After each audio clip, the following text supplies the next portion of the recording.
Welcome to the Game Sense Football Podcast. My name is Ewan, and with me, as usual, is Nas. Hello. And in today's episode, we go back talking about Euro 2024. And as of the time of recording, we are in the semi-final stage. So I think there's some things to talk about following the quarterfinals. And we'll do a short preview of the semi-final matches as well. So stick around and let's get the ball rolling. So Nas, it's your birthday today. Yes, it is. Yes, so just a simple question for you before we begin. Any birthday wishes? For myself? Oh, for anything, Okay. The tradition is that you're not supposed to reveal your birthday wish, but I guess I'll go against that tradition just for the show. The boring, cliche, generic answer, but also the one I really want to come true, of course, is that all my loved ones stay happy and healthy. But I would love to see England do very badly in the semifinals against Holland. Yeah, well, your prediction was that the Netherlands would be in the final, right? Yep. Still on course for that. Still no Brian Robbie goals. Still no Baron Bobby goals, yes. Yeah. But okay, cool. Nice wish. Wish you a very happy birthday. Thank you. Let's get on with our episode. Okay, so we are in the semi-final, and for some reason, England is there, England is there. despite the type of football they've been playing. Yeah. I think even the most ardent England fan will be hard-pressed to say that they've played well for more than 10 minutes at a time at all, if at all, this entire tournament. I saw one of my former colleagues who is a very die-hard Londoner English fan. He posted an angry rant on Facebook Oh, that England are in the semifinals. They've got to finals, they've got to other semifinals in the past few years. Why are people so hard on them? You should give them a break. England are doing really well. What more do you want? And do you think that's fair? I think in some ways, expectation of how a team should play does not necessarily translate to achievements, right, in real life. So you can play very, very beautiful football, but not get very far with it. Yep. Or you could play the crappiest, most, boring type of football and yet still get far in the tournament. I think if you ask me, if I could only choose one of those to achieve, definitely I would choose to go far in the tournament, right? Yeah. The only problem here is that, it doesn't seem like Gareth Southgate has a very clear idea on how his team is playing. It's one thing to play possession-based football that's a little bit boring. Like, if you look at Spain, for example, in 10 years ago, right? Yeah. Tiki-taka, possession-based football. Not the best to watch as a fan, but it was very effective. They were very good at it. They knew what they were doing. England, their passing is slow. Their movement is uninspired. There's next to no creativity. Yeah. And they've been depending on late equalizers so far in the knockout rounds. I agree with you. If given the choice, surely boring, bad football that gets you trophies is better than exciting football that sees you knocked out, for sure. That's what we see with France, which we'll get to later, but France don't play well. The difference, I guess, is that France, again, to use that example, have won trophies in the past 8-12 years. England, for all the progress they've made, have not. And they've got further than they have before. Yeah, but, yeah, they have. They got They have. relegated from the Nations League. Oh yeah, that Yeah. But they did get the next best thing, apart from winning trophies, is that Southgate has the record of the having the most number of knockout round wins as England manager. That's right? true. That's true. But that's also because it's something you yourself have mentioned, that there are just more knockout games now. Like, for example, the Euros has one extra round, and some of the managers preceding him just were so crap. I mean, he's got more than Sam Allardyce because Allardyce only had one friendly game, That's true. That's true. That record is true, and you can't really take that away from Southgate. But since Euro 96, okay, so obviously Southgate hasn't been manager since 96, but 8 of the last 11 Euro knockout games for England have gone to Mm-hmm. extra time. 8 of 11. Yep. That's wow. Including, I think, the last That has four. to be some sort of a record, man. It might be, but including the last four, which Southgate has managed. So the last two here and the last two in the Euros. And Oh, that is definitely on him. And I was going through some stats yesterday. yep. England at the Euro, at this year's Euro, sorry, when they are drawing or losing, they have on average 12.1 to 12.3 shots per 90. Mm-hmm. But when they're winning, it goes Uh-huh. down to 4.1. 4.1. 4.1. That's how negative Um, Southgate is. The moment he scores one goal, poof, retreat. at this Euros.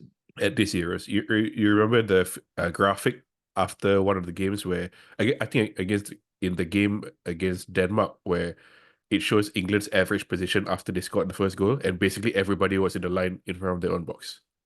Yeah. I think that would be the main game that they took the lead at a very early Yeah, part of the game, right? yeah. In the knockout rounds, they took the lead at very late stages, right? So in Mm, Southgate's defense, I would sit back in that sure. situation, right? Yep. Yeah.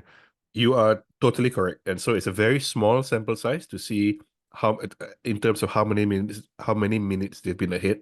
But Mm-hmm. that in itself is also quite indicative of how much they attack. Yeah. Speaking about their attack, I mean, Harry Kane, Yeah. right, hasn't been fantastic. There's some people comparing him to Cristiano Ronaldo at this point in time. Yeah. So Kane is a difficult question for England to answer. He has obvious qualities, scored a shitload of goals in the Premier League for a team that was never in the top three, basically. Even though they Mm-hmm. might have finished third once, but they never had the third best squad in the league. So he's Mm-hmm. had obvious quality. He's gone to Bayern, continued scoring goals. I think the issue is that Kane for England was really, really, really effective when he had two wingers beside him who like to run in behind and who are very fast. Most of his Yes. England tenure, he had either or both of Marcus Rashford and Raheem Sterling. Mm. They are both Rashford and Sterling. I'm not saying Southgate should have called either of them up, but they are very, very different from Foden, from Grealish, from Cole Palmer, from almost anybody else that Southgate has played on the wing or in attacking midfield at this Euros. At Spurs, Y- he had Son. At Bayern, he also has a shitload of fast wingers. And so Kane's most dangerous weapon, aside from the fact he can score from almost any position, is his ability to play that really measured through ball from deep when he drops deep. That's basically not an option for England now because there's nobody to play it to. He still drops deep, but he cannot play that amazing ball that he has. Yep. So basically, he either has to drop deep or stay up and be isolated. Yes. Basically, there's nobody like driving the ball forward to him. So I don't want to be so number heavy, but UEFA has compiled some interesting number statistics for the tournament. So if you look at XA, expected assists, Mm-hmm. who in the England squad has the highest XA for this tournament? I would say Do you think it's very high? I wouldn't think it's very high. Mm-hmm. If the XG is low, The XG is very low. so I would say perhaps Saka. It's Jude Bellingham has the best XA with 0.5 per game. Sorry, it's not per game, sorry. 0.5 full stop. That's his XA Total. total. And overall in the entire tournament, including teams that were knocked out in the group stage, that's 62nd.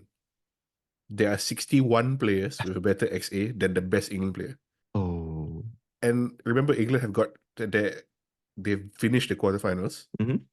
and two of the games have gone to extra time. So they've had a lot of time A to lot of chalk up time. those XAs, man. So I'm not blaming Bellingham, but I just wonder, Okay, like, going back to the winger thing, but is the team in general just very slow? Who's fast aside from Kyle Walker? who is fast? Would you say Saka is fast? I guess, but he's not. He's fast, but he's not the kind who would run in. He wants He the ball doesn't to use feed. that Yeah, pace he as wants to get directly the as ball other and then wingers. run at the Yeah. defender. He doesn't run off the ball to stretch the defense, Yeah, I know what you mean. UEFA has recorded top speeds of the players at the tournament. Mm-hmm. Kyle Walker is the top for England. Okay. Mm. Not too surprising, but he is tied for 19th, and all the other semi-finalists have more players in the top 20. And the next England player is Ezri Konsa in 47th. Oh, Konza. Yeah. Saka is not in the top 50. Like, we know he can run, so it just shows that he hasn't run either because Southgate has instructed him not to make runs like this, Mm-hmm. or Mm-hmm. maybe he's too tired or something. Some of the players, the Ezri Konsa, second fastest player for England, is behind Andy Robertson, Joao Cancelo, Manuel Akanji, and Dominic Szoboszlai, all of whom I wouldn't say are very fast. Yeah, I get it. So the thing is, you're saying that the rest of the semi-finalists have more players in The top 20. the top 20, right? So Yeah. is speed a kind of a key factor in teams getting far in tournaments, you think? I don't think it's a key factor, but it's something that it's another weapon and something it's difficult to legislate against. And again, going back to the Kane argument, it's something historically he needs in the players around him to do it. Good point. Well, that's England for you. Yeah. And they play Netherlands. Netherlands, yeah. Netherlands. So your prediction is still coming, can be half Potential. correct. Yep. Yeah, potentially half correct, with Netherlands still having a chance to get into the final. Yep. My prediction completely wrong. I'm so bad at this. Germany, Switzerland, too bad. Yeah, not happening. Netherlands, they had to come from behind to Yes. beat Turkey, and in Cody Gakpo, they have the potential Golden Boot winner. He's Yes. currently on 3 goals. Yep. Join top, but he's the only one still in the tournament. Yes. UEFA lists him as top, I think, because he might have an assist maybe. He's actually the youngest player to score and assist in the same knockout match at the major tournament since Marco van Basten for Holland. Youngest player. Yep. He's not that young. 23. Yeah. Not super young, yeah. Interesting. He's got 3 goals from an XG of 0.83. Huh. That's the best over performance at the tournament. And he also has the best XA out in the tournament. So there's an argument to say he's been the best player at the tournament. Yeah, I think he is favorite right now to be the player of the tournament, which is strange if you ask me. Yeah, I've always thought he was a good player, but not that elite level. Yep. In fact, I'm not even sure what his best position is, but he's been effective. Be quite interesting because we both thought they would get through the group, but not impress, if you remember. I mean, they haven't been that impressive. Yeah, they haven't, to be honest. but they still have, again, potentially the tournament's best player. And at no point did people think this team is severely underperforming, like what they think for England. Yeah. Because they didn't have Frankie de Jong. They don't, yeah. But without Frankie de Jong, most people assumed that their midfield would be quite dysfunctional because he's been the player that they've built around for so long. But yes. they haven't dominated the midfield, but they've not fallen apart. I think they are a pretty, I would say, vanilla type of team, right? I like vanilla, Vanilla is my favorite ice cream flavor. Do you like the ones with the bean? Don't mind. Yeah. Generally, I don't like beans, but vanilla bean is fine. Yeah, vanilla bean. I wouldn't consider it a bean, but yeah. I had a vanilla milkshake yesterday. Oh, nice. Birthday milkshake. Birthday treat, yeah. Nice. England have been worse than Netherlands, I would say. So who do you think would go through? Of course, you would think Netherlands would go through. Yeah. Yeah, I'm going. I think Netherlands. that's pretty clear. That's pretty clear.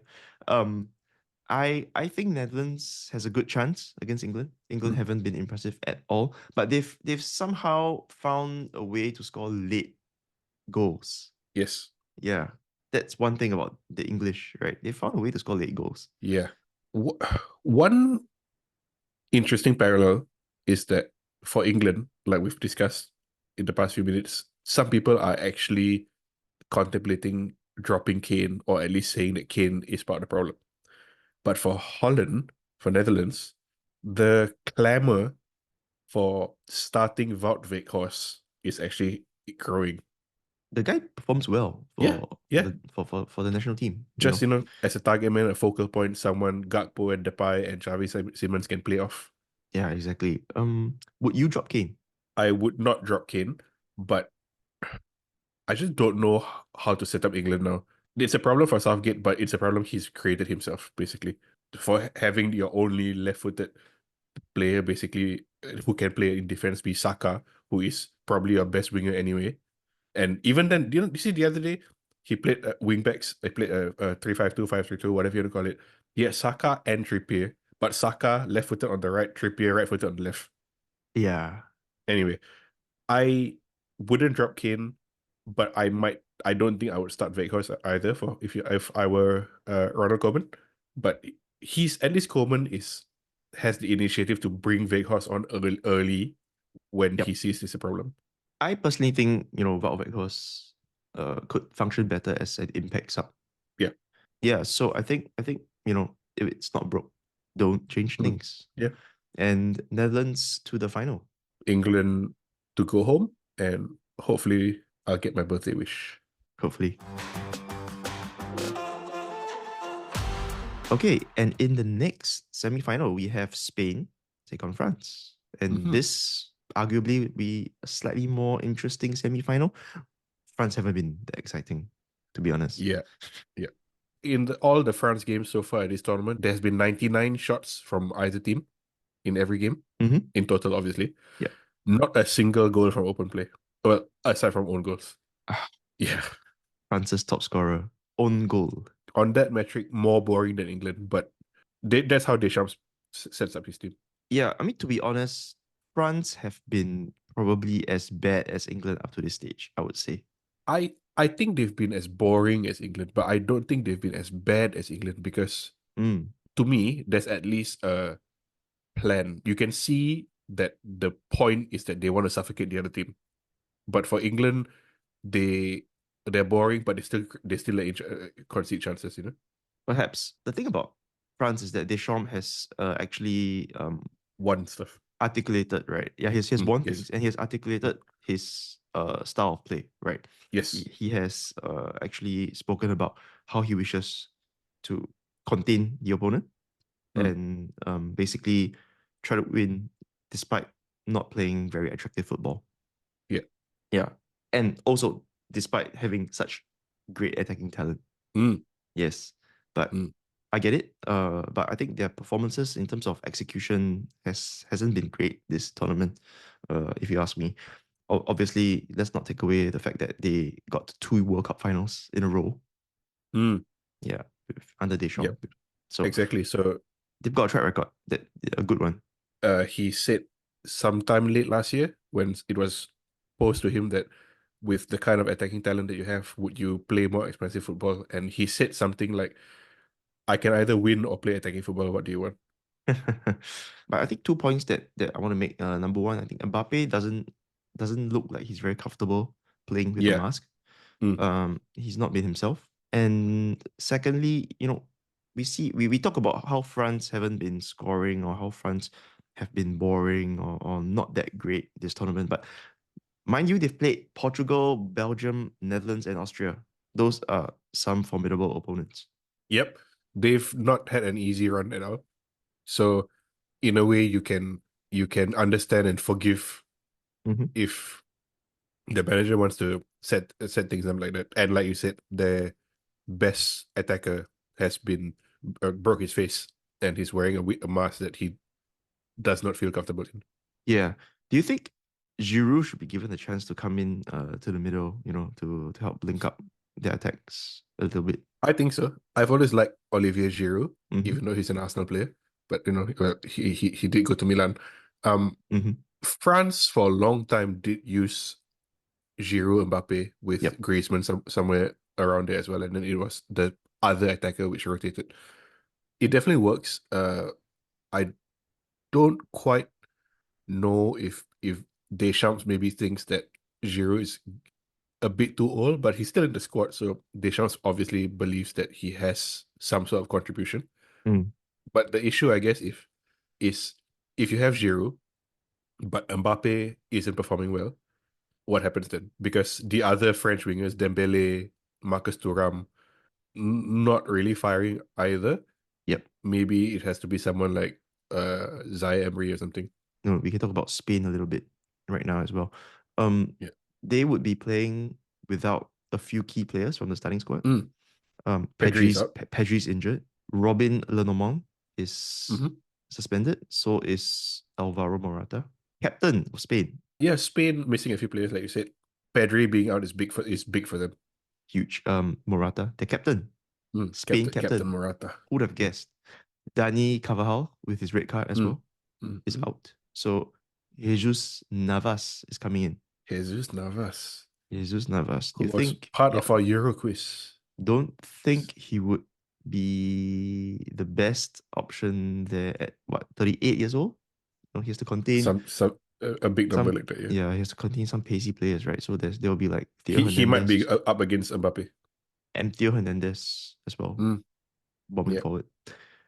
Tough on Spain, actually. Yeah. Dani Olmo came on for Pedri the other day, Yep, and I think he's had a goal and assist that day or something. he was a hero, yeah. Just interesting thing I saw. Dani Olmo is the only player at this tournament to score with both left and right foot.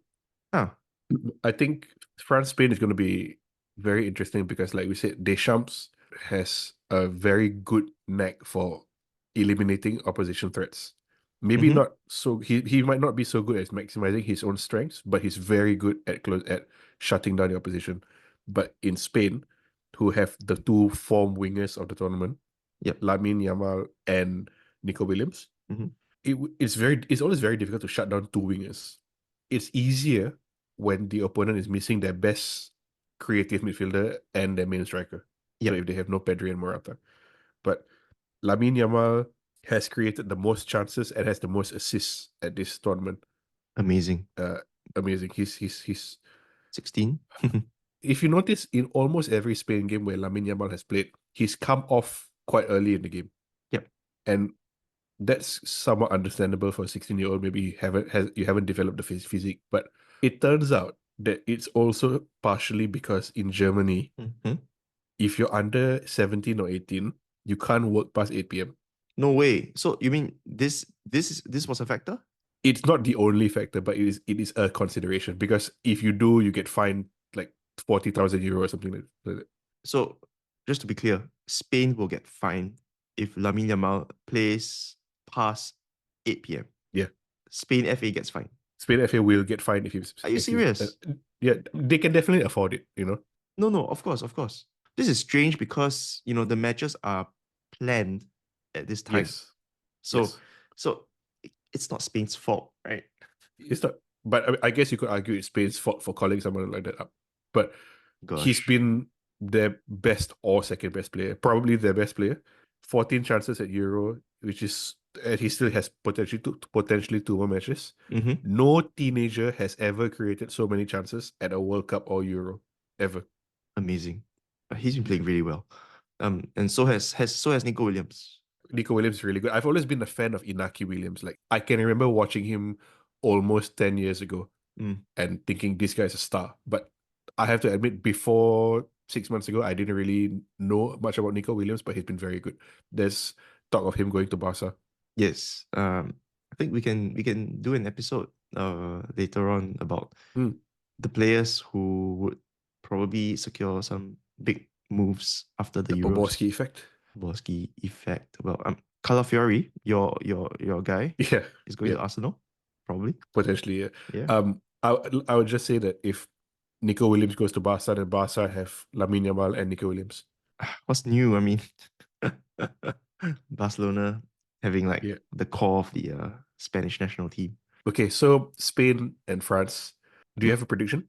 It's a tough call, actually. Without the suspensions, I would say Spain. Hmm. But because Spain are hampered by their suspensions, I think France may have a bit of a shout. Plus, France have a very good record with this team, with Deschamps as well. With Kante. With Kante, yes, Kante being the surprising Superman. And he's been unbeaten in so many games for France now. Exactly. I would say Spain. I previously mentioned that I think the winner of the Spain-Germany game would go on to win the Euros, and Mm. I would stand by it. I want Spain to win, but I can see a situation where Deschamps shuts Spain down, and Kante runs the midfield, and like Mbappe scores a goal, one goal, and rips off his mask, and then Spain just can't score. My head says France, but my heart says Spain. So how? You have to decide. Okay, Spain. Okay. Go with my heart. So it's Spain, Holland final. Yeah. Spain, Netherlands final. And that's it for the Euros. I think let's talk a little bit about Copa America. Also at the semi-final stage. Yeah. Yes, we haven't really been talking about Copa America because, to be honest, we haven't been watching much of Copa Mm. America. It's not ideal that, it falls on the same time period as the Euros. I think Mm. they should do something about that. Yeah, but semifinals, Mm-hmm. Copa America, some interesting semifinalists there.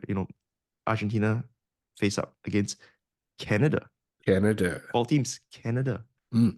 A little too far north to be in the Copa America, some would say, but Yeah. there they are. And in the other one, you have Uruguay against Colombia. Yep. Yep. Yeah, Uruguay beating Brazil in the quarterfinals on penalties. On penalties. Yeah. Argentina also went through on penalties. Messi missed his penalty. He tried the Panenka and fluffed Yeah, it. yeah. Yeah. Canada went through on penalties as well. Yeah. Canada. They beat Venezuela on penalties. Yeah, they have no right to have got this far, but all credit to them.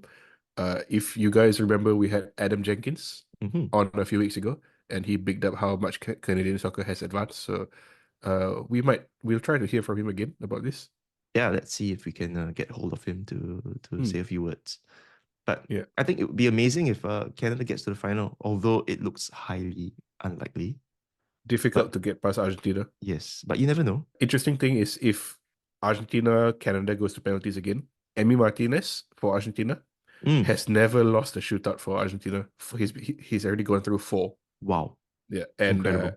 in regulation time, he's faced 6 penalties and only 3 have gone in. Amazing. He plays really well for Argentina, I have to say. He plays really well again whenever there's a big game. He has like Yeah, this big game mentality, big game energy. In FM, there's a big match rating. He's like 20. yep, yep, yep. It's the mental state, I guess. I believe Lautaro Martinez is the top scorer at the He Euros now. is. And can I just say Lisandro Martinez got the day? Yeah, Lisandro. Yeah, go Licha. The other semi-final is be Mm, very, very fun to watch. I think Uruguay against Colombia. A lot of good attackers. yes, yes. Can I just say also Colombia, Mm-hmm. James Rodriguez, they beat Panama 5-0 in the quarters the other day. And James Rodriguez had 1 goal and 2 assists. He's got 5 assists so far in the tournament, which is the most ever, tied with Messi from a few editions ago. I didn't even know that he was still playing. Neither did I. I mean, you remember him at the World Cup The goal of the tournament, the one that secured his move to Real. to Real, yeah. He's such a good player, but he's a Yeah, bit like like Ozil. He's like has too many weaknesses in his game, but so fun to watch. But he he's created 14 chances at the tournament so far. That's the most. So yeah. I would say Colombia are quite fancied. They've been playing Mm. well. I think Uruguay and Colombia are the two like best of the rest after Argentina, Brazil. So it's not a huge surprise that they've got to the semifinals, but it's a surprise that they've got there at the expense of Brazil in the case of Uruguay. Well, to be honest, the Brazil team doesn't look fantastic on paper. Mm. Yeah. Yeah, And I think Vinicius was injured against Uruguay. Oh, that was an amazing thing. Endrick, who's going to Real, right? Real. Really good player. Against Uruguay in that quarterfinal, he played 90 minutes and completed 1 pass. And that was from kickoff. Oh, you're kidding me. Yeah. He got the ball more than once, but every time he got it, he lost it or had a shot. I believe he was playing striker. Perhaps maybe a little bit isolated, maybe a little bit trying Mm. too much. Yeah. Or Yeah. Uruguay did really well to shut him up. Oh, yeah. Oh, that's what they did. if I had to pick, it'll be Argentina, Uruguay in the final. Argentina, Uruguay. Uruguay with Darwin Núñez. Darwin Núñez. I Yes. think Luis Suarez was called up as well. Was he?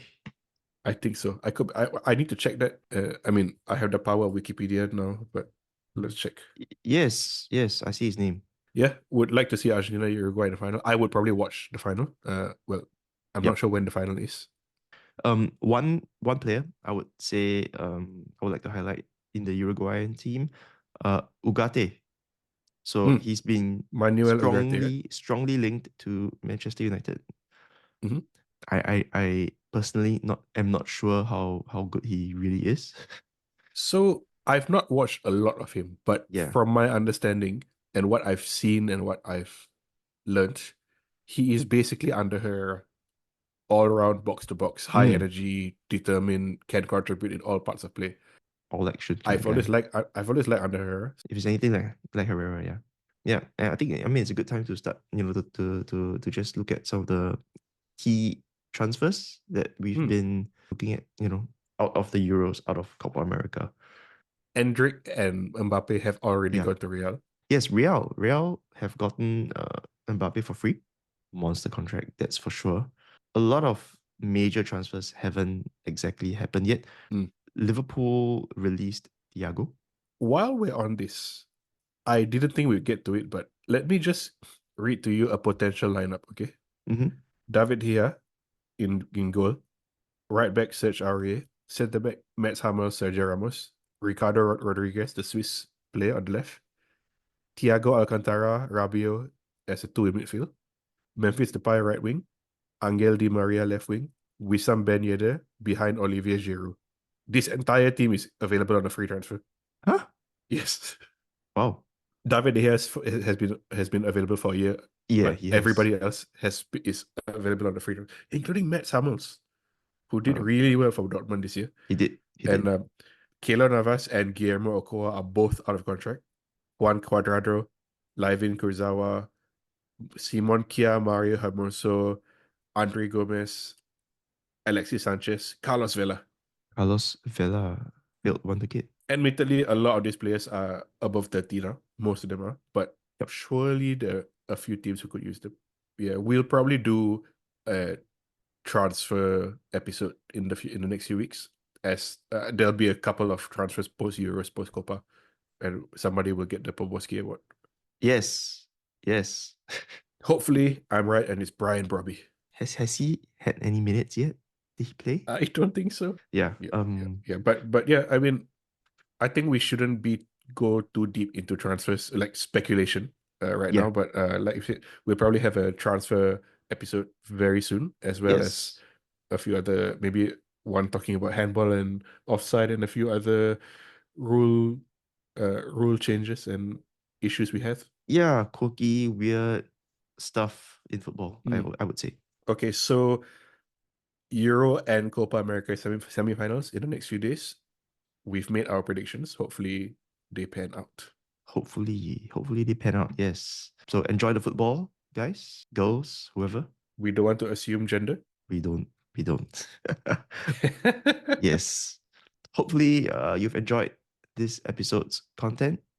Do leave us an email or a comment. If you have anything to say, any questions to ask, feel free.